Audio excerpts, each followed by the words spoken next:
बिस्मिल्लाहिर्रहमानिर्रहीम। अस्सलाम वालेकुम। पाकिस्तान के साबिक वज़ीर आज़म मुजरम इश्तिहारी नवाज शरीफ एक हफ्ते बाद पाकिस्तान पहुंच रहे हैं। तहरीक इंसाफ ने आज बड़ा सख्त अलामिया जारी किया है। जजेस को भी दो टोक अंदाज के अंदर पाकिस्तानी कौम का पैगाम पहुंचाया है। तफसीलात आपके सामने रखनी है। वजारत खारजा की बिल्डिंग में चंद दिन पहले आग लगी है। क्या उस आग में साइफर जल गया है? आज शेर अफजल मरवत ने नया सवाल खड़ा कर दिया है। ये क्या मामला है, इस पर भी बात करेंगे। और फजल रहमान को अचानक क्या हुआ है? ताकतवर हलकों पर चढ़ाई करने की कोशिश कर रहे हैं, इसके पीछे क्या कहानी हो सकती है, इस पर भी बात करेंगे। उम्मीद है आप समाप्त करेंगे और अपने कीमती फीडबैक से जरूर आगाह करेंगे।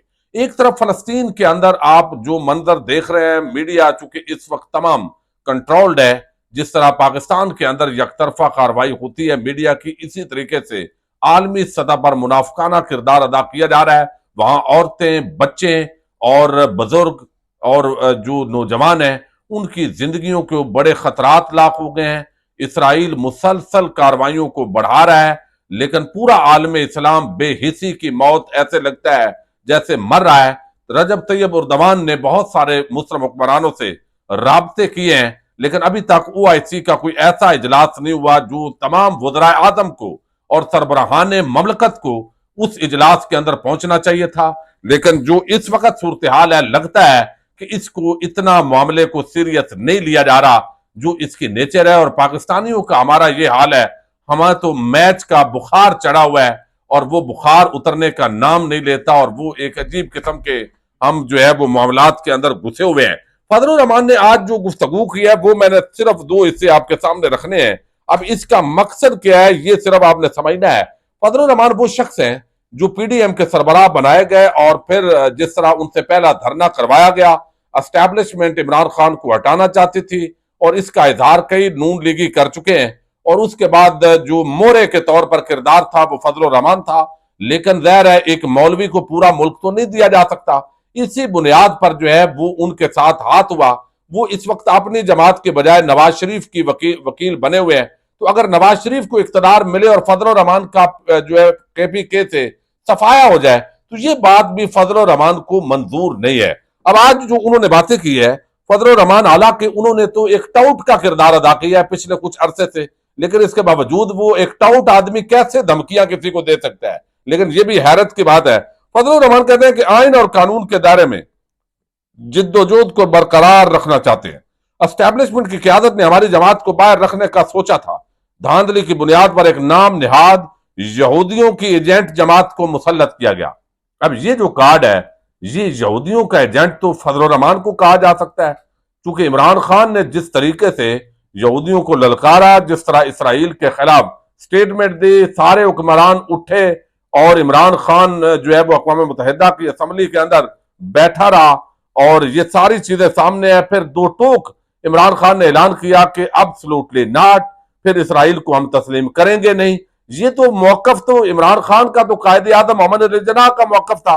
तो फजल रहमान फिर भी ये जो एजेंटी का खेल है, ये खेलने से बाज नहीं आते। हालांकि इन पर ये इल्जाम लग सकता है कि ये जो है उस खेल का हिस्सा है।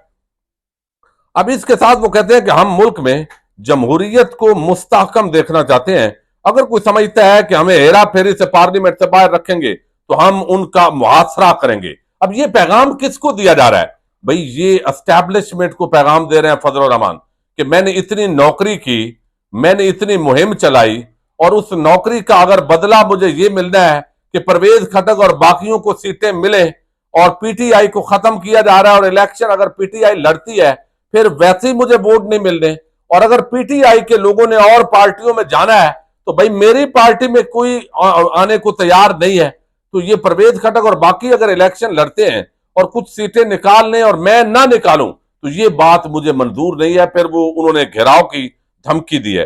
वो कहते हैं हम ऐसे हालात पैदा नहीं करना चाहते कि दुनिया सरमायाकारी ना करे। जबर की बुनियाद पर हमें सियासत से बाहर नहीं किया जा सकता। धांधली नहीं चलेगी। हम किसी के सामने सर झुका के सियासत करने के लिए तैयार नहीं है। हमने पगड़ियां सरों को झुकाने के लिए नहीं, ऊंचा करने के लिए पहनी है। अब ये सारी बातें वो अपने कारकुनान को, मुफ्ती महमूद के हवाले से जो सेमिनार था उसके अंदर वो कर रहे हैं। अपने कारकुनान को चार्ज करने के लिए फजल रहमान ऐसी बात करते हैं لیکن نہ وہ آئینی ہے، نہ جمہوریت پر ان کا یقین ہے۔ وہ عمران خان کو ہٹانے کے لیے ایک ٹاؤٹ اور مورے کے طور پہ استعمال ہوئے، اور اب وہ اپنا حصہ وصول کرنے کے لیے بغیر طاقتوروں کو دھمکیاں دے رہے ہیں، ورنہ کیا پدی کا شوربہ، یہ معاملہ ہے ان کا، اور انہوں نے کیا کرنا ہے اس پورے معاملے کے اندر۔ اب آج جو ہے وہ چند دن پہلے وزارت خارجہ کی بلڈنگ کے اندر آگ لگی، یہ خبر آئی، لیکن اس کو کوئی زیادہ ہائپ نہیں ملی، اس پر کوئی ٹاک شوز نہیں ہوئے، یہ کوئی چھوٹا معاملہ نہیں ہے۔ ظاہر ہے وزارت خارجہ شرائع دستور کی عام ترین بلڈنگ ہے، جس کے اندر آپ کے اوورسیز جتنے معاملات ہیں وہ ڈیل ہوتے ہیں، پھر جو تمام خارجہ امور ہیں، مختلف امبیسیز، ان کا ریکارڈ وہاں پہ آتا ہے۔ اب اس کے اندر جو ہے کہا گیا کہ شارٹ سرکٹ سے وہ آگ لگی ہے، اس کے اندر کیا نقصان ہوا ہے کیا نہیں ہوا، اس پر نہ تو پریس بریفنگ دی گئی، اور مگویاں، ظاہر ہے جب آپ بریف نہیں کرتے تو مگویاں ہوتی ہیں۔ اب یہاں پر شیر افضل مروت جو عمران خان کے وکیل ہیں، وہ انہوں نے بڑی عام بات کی ہے، اور میں سمجھتا ہوں کہ یہ بڑی قابل توجہ بات ہے، اور اس پر رد عمل دینا چاہیے وزارت خارجہ کو۔ وہ کہتے ہیں رات جو آگ والا واقعہ پیش آیا وزارت خارجہ میں، اس پر نگران حکومت نے کسی قسم کا بیان جاری نہیں کیا۔ بہت جلد خبر آنے والی ہے کہ سیکرٹ ڈاکومنٹ سائفر آگ میں جل گیا ہے، اور آگ شارٹ سرکٹ کی وجہ سے لگی۔ آگ کا اچانک لگ جانا کل والی جو ضمانت پہ سماعت ہوئی تھی اسی کا نتیجہ ہے۔ اس میں عمران خان صاحب کے وکیل سلمان صفدر نے کچھ سوالات اٹھائے تھے۔ اگر سائفر گم ہو گیا تھا تو اس کا مقدمہ عمران خان کے پرنسپل سیکرٹری اعظم خان پر بنتا ہے، اور یہ درخواست وزارت خارجہ کی طرف سے دی جانی چاہیے تھی۔ اعظم خان کس طرح اس کیس کا گواہ بن سکتا ہے؟ پھر وہ کہتے ہیں کیونکہ وہ ملزم ہے اگر سائفر گم ہوا ہے۔ اگر عمران خان صاحب سے 23 دن سائفر گم رکھنے کی وجہ سے انویسٹیگیشن ہو سکتی ہے تو 170 دن رکھنے والے شہباز شریف سے کیوں نہیں ہوئی؟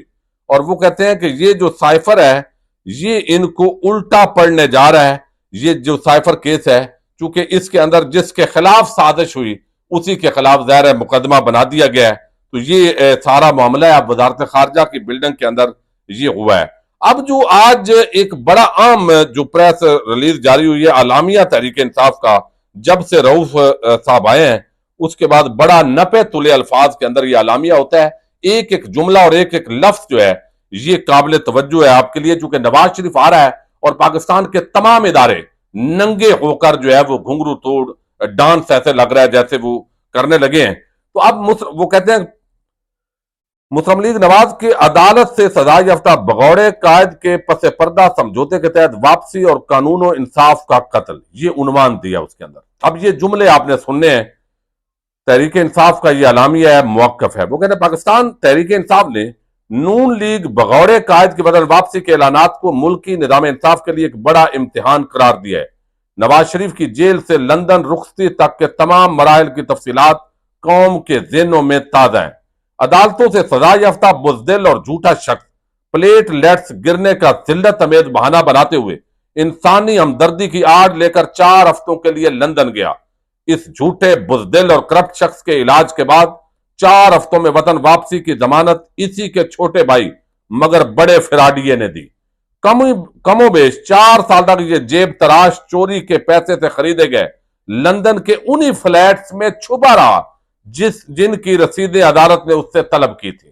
اب یہ ایک بڑا عام معاملہ ہے، اسی کی رسیدیں طلب کی اور اسی جگہ پہ یہ چھپا رہا۔ ایون فیلڈ کے ان اپارٹمنٹس میں بیٹھ کر یہ مجرم ملک دشمن ایجنسیوں سے ملتا اور ریاستی اداروں کے خلاف عالمی رائے عامہ ہموار کرنے کے منصوبے چلاتا رہا۔ ان 4 سالوں میں قوم نے اس بے شرم کو لندن کے مہنگے ریستورانوں میں کھانے اڑاتے اور لال پیلی پتلونوں میں واک آف شیم کرتے ہوئے دیکھا، مگر علاج معالجے کا ذکر تک نہ ہوا۔ آج بند کمروں میں رچائی گئی سازشوں اور بدنام زمانہ لندن منصوبے کے تحت اس کی وطن واپسی کے لیے قانون و انصاف کو موت کے گھاٹ اتارا جا رہا ہے۔ عدالت سے سزا یافتہ مجرم کے لیے خلاف قانون عدالتی ریلیف کا بندوبست خود عدلیہ کے لیے شرم اور ذلت کا مقام ہے۔ یہ ظاہر ججز کو پیغام دیا گیا ہے کہ یہ آپ کی بھی پھر جو ہے آپ کے لیے کیا مقام ہوگا۔ قوم عدلیہ کی حرکات و سکنات پر گہری نگاہ رکھے ہوئے مجرم کو خلاف قانون عدالتی پناہ دیے جانے کو کسی صورت قبول نہیں کرے گی۔ غیر جمہوری، غیر آئینی اور غیر سیاسی منصوبہ سازوں کی اما پر मुजरम को दी जाने वाली अदालती पनाह अदलिया की तेजी से गिरती साख और हैसियत को खाक में मिला देगी। बतौर सरबराह चीफ जस्टिस अपनी मातहत अदालतों के मामलात पर नजर रखें और अदलिया के वजूद और तशख्खुस के खिलाफ रियासत के अंदर से होने वाले इकदामात के इंसदाद की बर वक्त तदबीर करें। तो ये बड़ा सख्त किस्म का आलामिया तहरीक इंसाफ ने जो जारी किया है, इसने दो तीन चीजें तो बड़ी वादे कर दी हैं कि जो जज भी एक मुजरम इश्तिहारी कानून का भागा हुआ उसको अगर इस तरीके से जमानत देगा तो वो जज न सिर्फ नंगा होगा बल्कि पूरा निजाम नंगा होगा। और फिर इसके अंदर चीफ जस्टिस कादी फायद ईसा को मुखातब किया गया है कि कादी साहब, आप बड़े कानून, आइन और जमहूरियत के बातें करते थे जब आप इस ओहदे पर नहीं थे, अब आप पर भी लोगों की नजर है। और साथ ही जो ताकतवर हल्के हैं, बंद कमरों के अंदर साजिशें और लंदन प्लान का जिक्र किया गया है, जिसके तहत पाकिस्तानी अवाम के मैंडेट को पांव तले रौंद कर और पाकिस्तान की सबसे मकबूल सियासी क़यादत को जेल में बंद करके और सबसे बड़ी जमात को इस पूरे इलेक्शन से आउट करने के लिए यकतरफा धांधली के लिए जिस तरह की माहौल साजी हो रही है, इस पर जो है वो सवालात उठ रहे हैं। और फिर एक झूठा, खाइन, बदयानत, करप्ट, चोर, डाकू जो लंदन भागकर पाकिस्तानी कौम से झूठ बोलकर गया, उसका जो किरदार है और उसके फ्राडिये भाई का जो किरदार है वो इसके अंदर वादे किया गया है। अब देखते हैं नवाज शरीफ की आमद पर कौन कौन जो है वो नंगा होकर अवाम के सामने आता है। इजाजत दीजिएगा, अल्लाह हाफिज।